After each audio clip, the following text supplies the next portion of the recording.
1310 KXAM. That's right. We're going to give you a little bit of sexual healing as well. We've got you covered from head to toe. We're visiting with David Berger. And Melania, you had an amazing point that you'd like to stress again to our audience just tuning in about connecting the physical, emotional body. Actually, it's Melania, right? Oh, thank you I'm so sorry, much did I for say the that wrong? clarification. I appreciate Melania. Michelle has rented lips today. Yes, I do. that. Okay. Lack of sleep. I'd like to clarify a little bit about the circumventing of the mental body.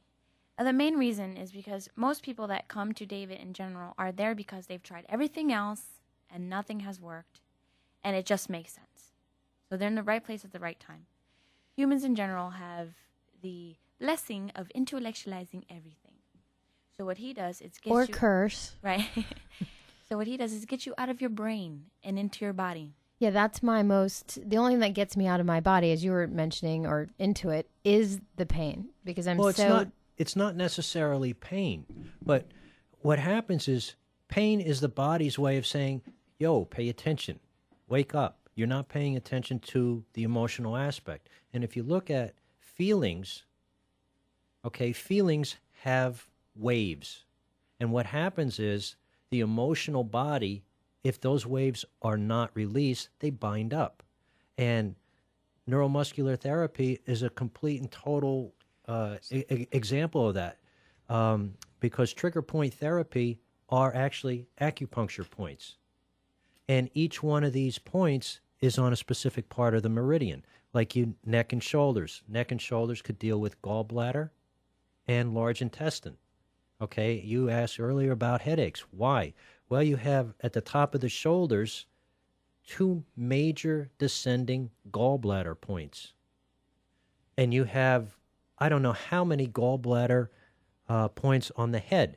And David, for our listeners, will you let them know what feelings are usually represented by the gallbladder? Yeah. Gallbladder generally, now a lot of these things, David is not a doctor, I need everyone to say that. Gallbladder deals with judgment. Judgment of others, judgment of self. But basically, judgment of others comes because you're judging yourself. You expect. So what that happens is you just turn that in and that's that palm on the forehead. Oh God, I should have done this. I should have done that. Would have done this. Would have did that. Yeah, could have. So you're like emotional X-lax. You just clean it all out. Well, you know what's so amazing is that it's a great visual, isn't it? Yeah. Is that even for people, I'm just going to bring it back to chiropractic because so many people are familiar with that. And again, Perfect Game is about finance to romance, metaphysical to mainstream. We want to be open to everything and everybody and keep your minds open for our listening audience. But, you know, people that don't believe in chiropractic, and I'm like, you drive a car, right? I mean, the minute your light comes on that says, you know, service or your engine light, I mean, my car, the last 100 miles kept notifying 86 miles to check up, 42 miles to check up, 6 miles to check up. You're 8 miles over check up. What up. happens if you don't? This is really a good analogy. Mercedes calls you. I'm just kidding. Well, what if you drive a Buick? Yeah. You're SOL. Oh. Okay. But what happens is that's a perfect analogy. Because what's happening, you're getting these warnings. But we honor them in our cars. We don't honor them in our bodies. Right. You get the warnings. But then the pain, people think, oh, this just happened. No, it kept giving you these messages. Well, we're tuned out. A perfect example is the frozen shoulder. People go for surgery, which is completely unnecessary in that particular context. If you look at that... You mean like rotator cuff? Yeah. If you look at that, I did not study acupuncture. I just have a working knowledge. Okay, if you look at that, this leads into the heart meridian, which goes right into under the armpit. If they were to work under the armpit, you wouldn't have to have surgery because that would free that muscle up. Speaking of muscles and people probably hanging on their phone to their ear for too long, we've got Debbie from Scottsdale hanging on line 1. Debbie, welcome. Hello, welcome. How are you? I'm pretty good. Thanks for taking my call. Absolutely. Then why are you calling if you're pretty good? Because she wants to be fabulous. Oh, okay. I do want to be fabulous. 2 months ago, I haven't worked now for 3 months, and basically I felt dead asleep, like during a work day. I didn't know if I passed out or was sleeping. What are you trying to escape? probably that job, because now I haven't. They found out that I had valley fever, and so I'm going through that, and I'm trying to get that out of my body and move on.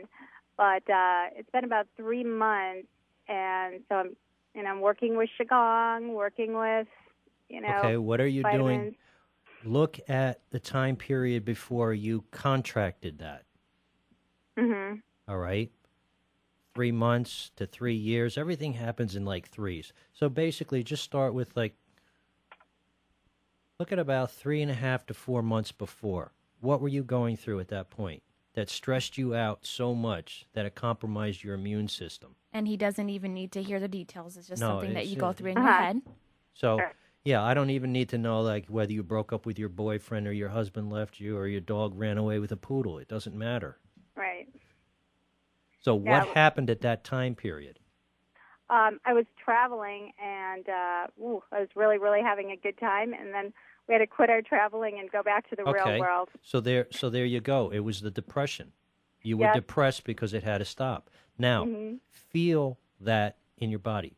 Where do you feel it? Feel it all over in the joints. Okay. And where does the valley fever attack or settle in? Your joints. Oh, gee, surprise. Now, that also deals with liver. Liver deals with connective tissue, tendon and ligament, and muscle. Okay? So the joints, okay, so how does that make you feel? There's 3 ways to feel about something. Happy, sad, and angry. Angry. Okay. Now I want you to breathe in through your nose, get in touch with as much of that anger as you can, and exhale through your mouth like you're fogging a mirror. Get as much heat and slow. Kind of like that. But feel the anger. Feel that bitterness on the side of your tongue. Yep. Okay? So now that's what you're going to do. That's actually more dealing with the gallbladder. You resented that you had to go back to work, so then you started judging yourself and you got angrier and angrier and angrier and angrier. So, and your body couldn't deal with that. So now breathe in and just kind of get as much heat out as you can. Now you should feel a difference in your lower neck and your upper neck. That should have just released a little bit. Good, because that's where it's been hurting the last couple of days. Okay. So that also goes back to what I was saying about the gallbladder. You have 2 major points that sit on either side of like the atlas. So that's what rocks that, and that's what rocks your world, so to speak. It stresses you out. Breathe in again. Feel the anger, the judgment, the palm to the forehead. Oh, God, how could I do this? And now, again. Yep. Now, breathe in, and then cough, feeling it. Again. Okay. Again. It's important to really feel the anger on the way out. And the resentment and the judgment. I'll keep doing that. Okay. Now, exercises. all right. Now, do you notice any difference in your body? Not right now, but I think I have to go pay more attention to this. I'm driving in hang a car. on. Oh, okay. All right. Oh, that's great. Yeah, I was coughing, officer, and I. All right, we'll give that a shot. But one of the biggest parts of healing is awareness. Now, when you made the connection, I understood that you had this sensation or this feeling in your stomach. Okay? The awareness is the part that starts healing. And when we become more aware of our physical bodies, then we'll be able to start releasing more. Yeah, I know I'm on the healing side of it. Good. So Good. But this is good. Good exercises. Good. Anything else you can say, I'll do. All right. Well, that's it for now. That's it in big, broad strokes. All right. Thanks, David. All right, dear. Thanks, Good luck. Debbie. Bye-bye. We're going to cut to a quick break. Susan will take your call on the other side.